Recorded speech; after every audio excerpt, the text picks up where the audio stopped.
For a long time, I considered Heartgold and Soulsilver to be the peak of Pokemon. It's the game I default to anytime someone asks me to name the best Pokemon game, and can you blame me? The game was released on the mega popular Nintendo DS. It was a beautifully crafted remake of an already solid and ambitious Pokemon game with an insane amount of content. And it had all the battling updates introduced in Gen 4, it had tons of Pokemon, tons of quality of life fixes and improvements, with one of the standouts being that Pokemon could follow you around, and this was the tightest shit back in the day and my tween brain could barely handle it. I have such vivid memories of going to pick up my copy at my local GameStop near the Super Target with my friends and coming back to open it up and explore this vast new Pokemon game with my best friends long into the night powered on cake and coke.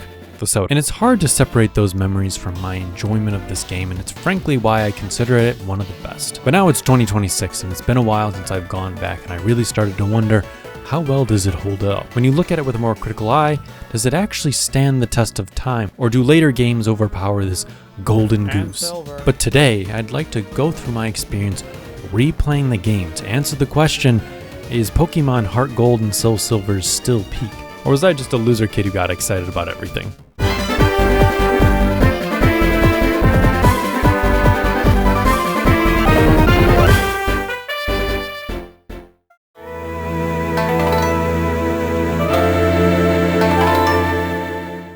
But before I get too far into this video, I did want to make one thing clear.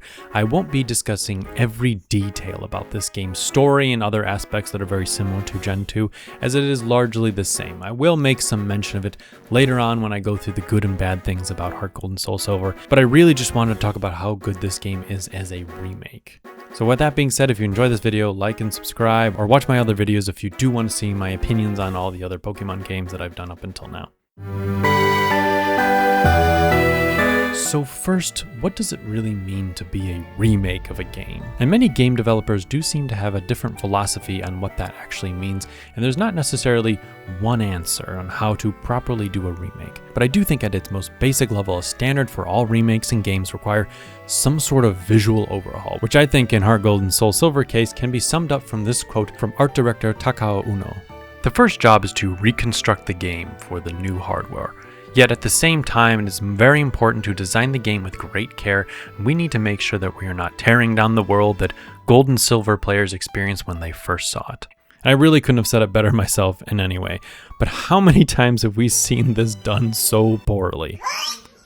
But luckily, Heartgold and Soulsilver falls into the kind of good category of remakes that keeps the feeling and atmosphere of the original game without destroying the legacy of the original Johto, which even for me back in the day was really important. I wasn't a Gen 2 stan before I played Heartgold and Soulsilver, as I really didn't get fully into Pokemon until Generation 3, but even when I played Heartgold and Soulsilver for the very first time, I didn't want to feel like I was playing a worse version of the game that I had already played. I wanted to be wowed. And luckily, the game looks like this.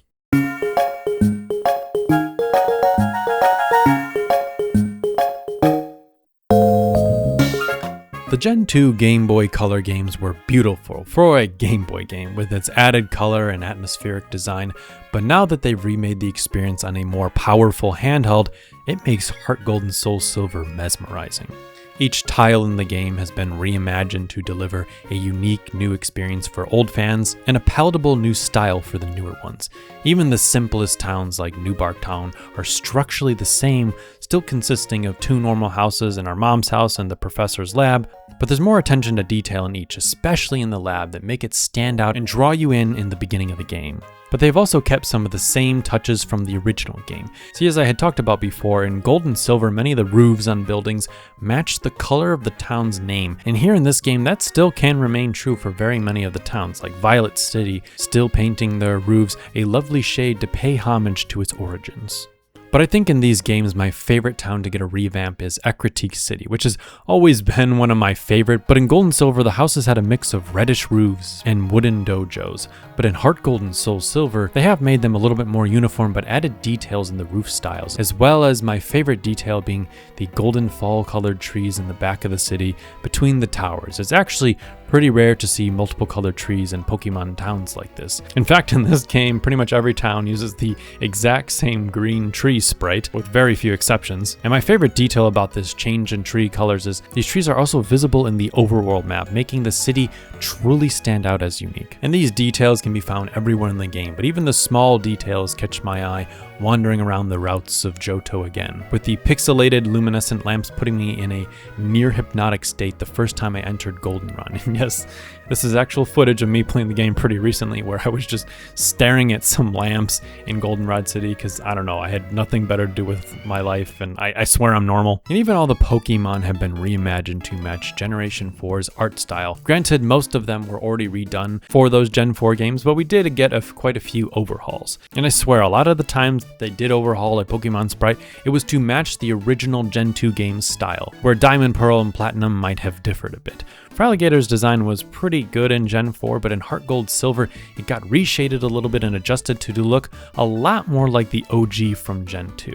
Though I do like how he's a little bit more grumpy looking in the OG. Ho-Oh's sprite also does look quite familiar to that of Pokemon Gold as opposed to some of the other versions, but I might just be making this all up in my own headcanon, I don't know. But I do think the general gist though is that they made adjustments, and this was back before 3D models, when they would essentially redo every sprite in the game instead of just carrying over 3D shitty model designs and upscaling them a bit. But visuals aren't everything, and the game designers knew that, and they need to preserve the experience of the original but make it appealing to newcomers, which is why we got various gameplay updates as well.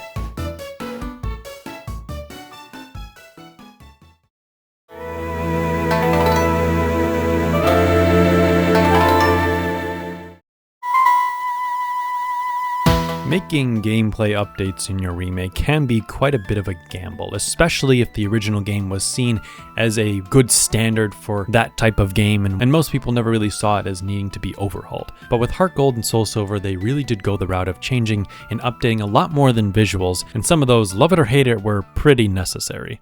One of the things that's the most massive change is how battles work in these remakes, as opposed to the original game, as they have used the overhauled systems from the previous Generation 4 titles, Diamond, Pearl, and later Platinum. And this is largely defined by the massive physical special split that came in reality with those games. And to sum it really up, the physical special split just makes more sense. Just like how so many of the type matchups match real-world phenomena such as grounding electricity in the original Gen 2 games, moves like Bite, a dark type move, or a special type move.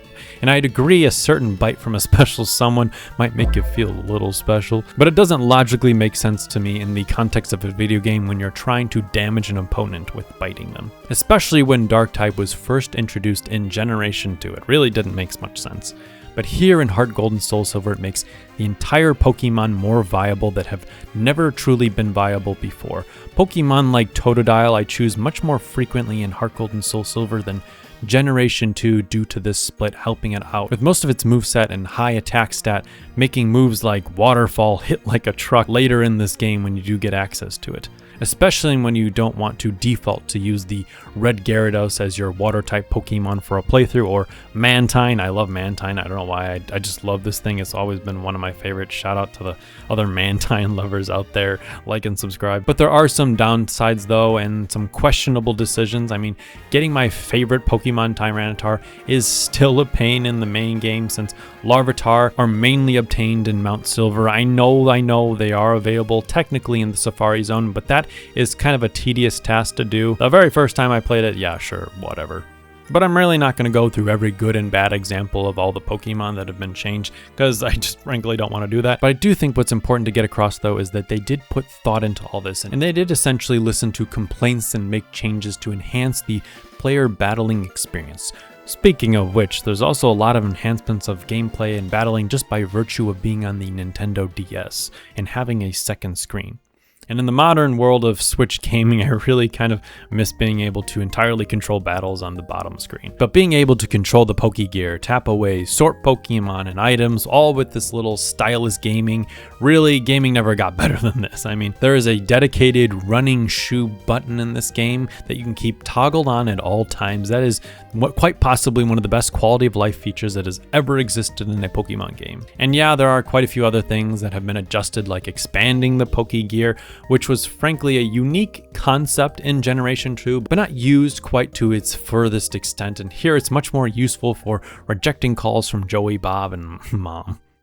And before I forget, this game has quite possibly the best immersion feature of any Pokemon game of all time, one that fans have begged, pleaded, and created entire satanic ritual summonings in their closet in hopes of convincing Game Freak to add this into every Pokemon game ever since. And that is Pokemon following you in this game, which was once an exclusive feature for the lovable Pikachu in Pokemon Yellow. But in this game, one lucky Pokemon in your team gets to free roam behind you in most outside areas of the game, and it is just glorious. It is a small addition in concept, but in our hearts we yearn for this.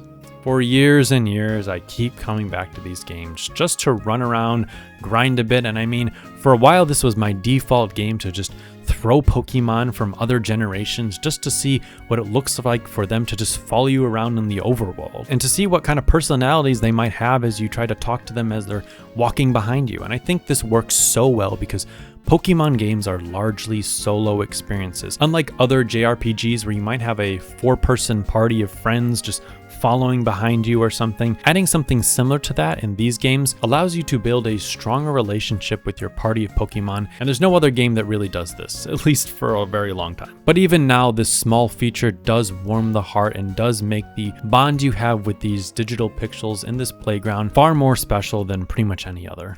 But if seeing your Pokemon follow behind you wasn't enough and you get separation anxiety every time you close your Nintendo DS, there is one feature and gimmick in these games that not only make it so you can more closely bond with your Pokemon in the game, but outside of the game as well, and that is the Pokewalker.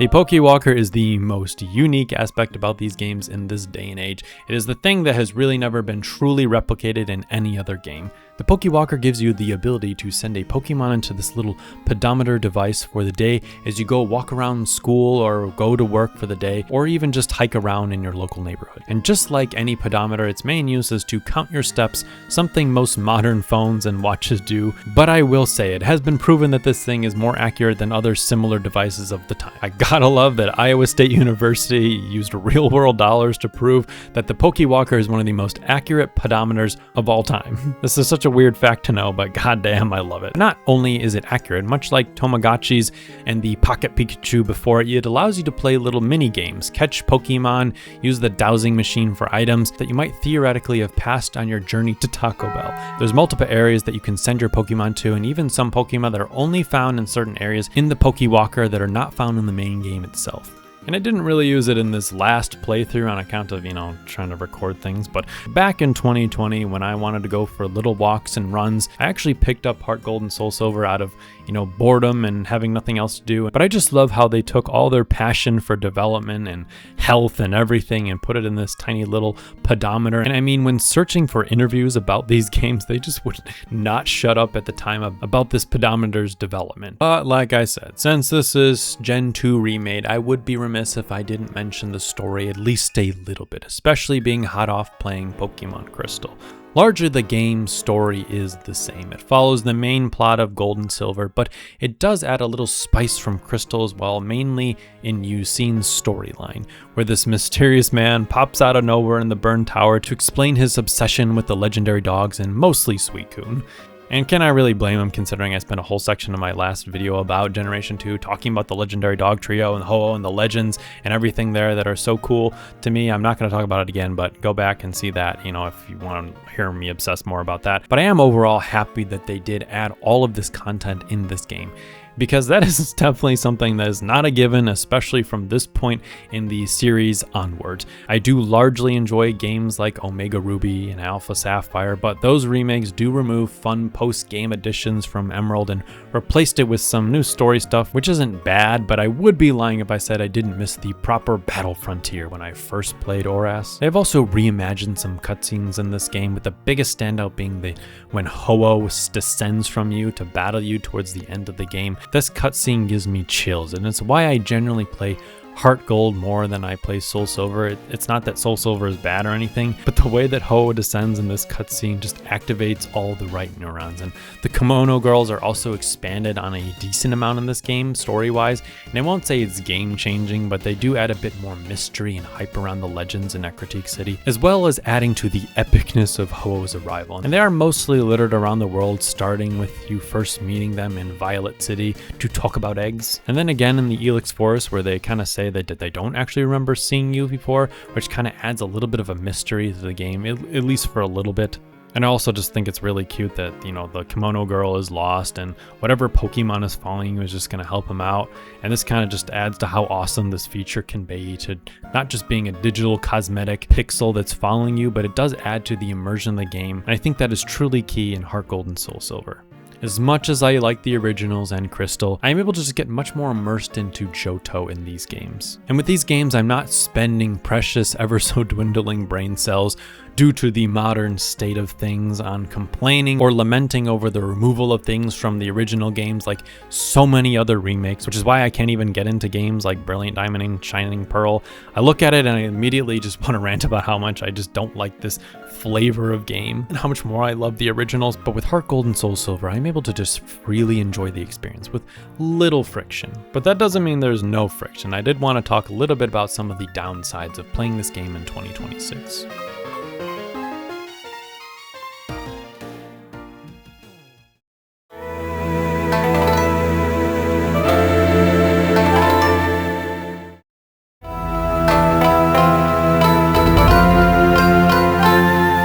For most of this video, I have been pretty positive talking about all the upsides of this remake because they do a lot of things right.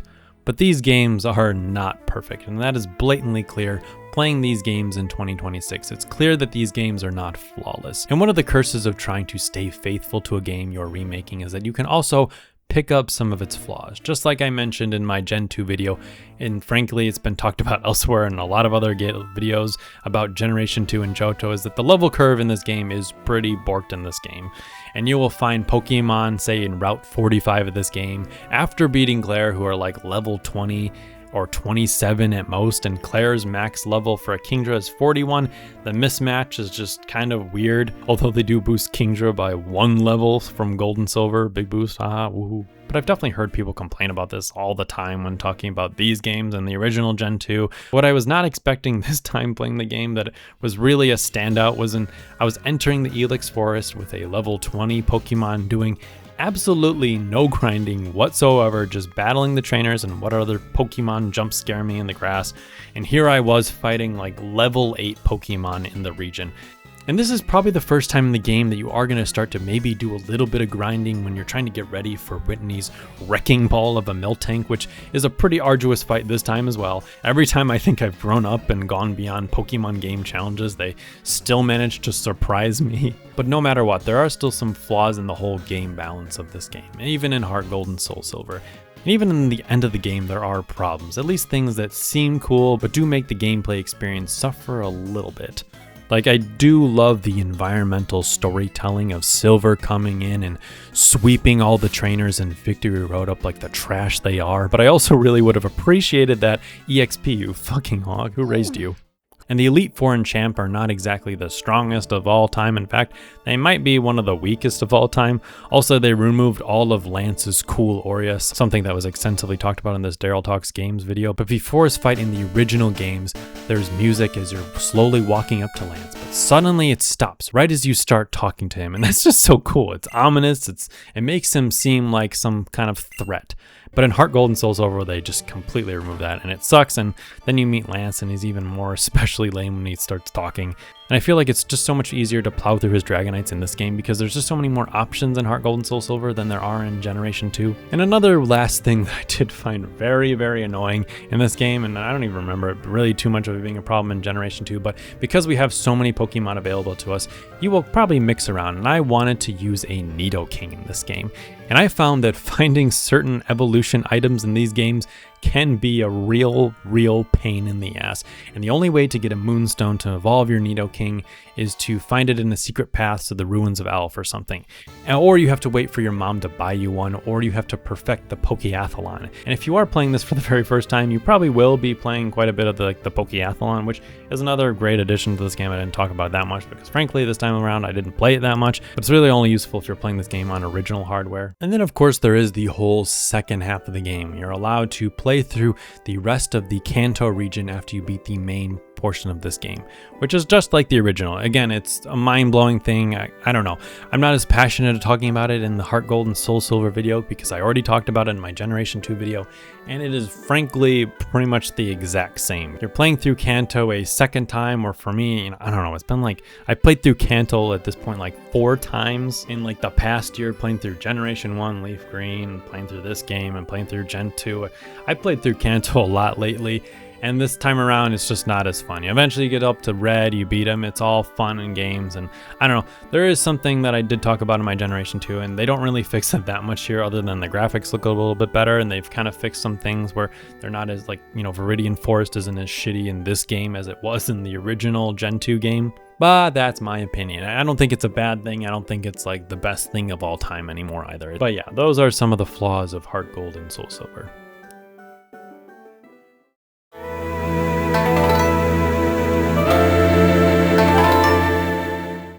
But now that I've talked about all that though, we come back to the main question of the video. Is Pokemon Heartgold and Soulsilver still peak? Is the game that I have said for the longest time is the best Pokemon game of all time, undoubtedly, is that game still peak Pokemon? And for me, frankly, the answer is kind of a hard one to say because I want to say yes, but in my heart, I kind of know that it's just not my favorite Pokemon game anymore. Do I think in a lot of ways that this game is peak and still kind of the best Pokemon game, and people are probably going to really enjoy it the very first time they play it? Yes, I do truly believe that. But upon replaying so many of these games over and over again, there's just other games in the series that I think actually hold up much better on repeat playthroughs than Pokemon Heartgold and Soulsilver. And especially if it wasn't for things like Pokemon Following and that kind of gimmick, and even the Pokewalker, I don't know if actually what I would enjoy playing through Heartgold Soulsilver as much if it didn't have that intensive immersion thing. But in the end of the day, these games do have that, and other games just don't have that. So it does truly make these games quite unique. And of course, I still think they are absolutely worth playing and replaying multiple times if you are a mega Pokemon fan. So with that being said, I hope you enjoyed this video. Go watch all my other Pokemon videos if you haven't already. Please like and subscribe or hype the video if you really enjoyed this. And I will see you next time, which next time I probably won't be doing the next 3D Pokemon game like in chronological order as you might think. I think I'm gonna shake it up just a little bit. And the reason for that is that technically right next I should be playing something like Pokemon X and Y, and I really just don't feel like playing Pokemon X and Y, Pokemon ORS, Pokemon Sun and Moon, Pokemon Ultra Sun and Moon, and Pokemon Sword and Shield. I just don't feel like playing like pretty much any of those games.